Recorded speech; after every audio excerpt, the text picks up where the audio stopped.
நீங்கள் பார்த்து கொண்டிருப்பது நியூஸ் 21 செய்திகள். தமிழ்நாடு செய்திகளை உடனுக்குடன் தெரிந்து கொள்ள நியூஸ் 21 செய்திகளை பாருங்கள். தென்காசி அருகே உள்ள இலத்தூர் விளக்கு ரவுண்டானாவில் நெல்லை முடநீக்கியல் மருத்துவர்கள் சங்கம் மற்றும் குற்றாலம் சாரல் ரோட்டரி சங்கம் சார்பில் அமைக்கப்பட்டுள்ள வரவேற்பு பூங்காவின் திறப்பு விழா நடைபெற்றது. தென்காசி அருகே கொல்லம் திருமங்கலம் தேசிய நெடுஞ்சாலையில் இலத்தூர் விளக்கு பகுதியில் ரவுண்டானா அமைக்கப்பட்டுள்ளது.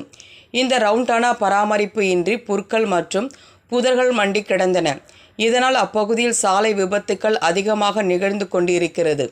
இதனை பசுமை இந்தியா திட்டத்தின் கீழ் நெல்லை முடநீக்கியல் மருத்துவர்கள் சங்கம் மற்றும் Courtallam Saaral rotary club Homeway properties designer engineer சார்பில் பராமரிப்பு செய்து பூச்செடிகள் நடப்பட்டு பூங்காவாக மாற்றப்பட்டுள்ளது. இதற்கு வரவேற்பு பூங்கா என பெயர் சூட்டப்பட்டுள்ளது. இந்நிலையில் நேற்று இலத்தூர் விளக்கு பகுதியில் உள்ள வரவேற்பு பூங்காவின் திறப்பு விழா நடைபெற்றது. இந்த நிகழ்ச்சிக்கு குற்றாலம் சாரல் ரோட்டரி சங்கத்தின் தலைவர் டாக்டர் TRS முத்துராமன் தலைமை தாங்கினார். நியூஸ் 21 செய்திகளுக்காக தென்காசி மாவட்ட செய்தியாளர் கோதர்ஷா.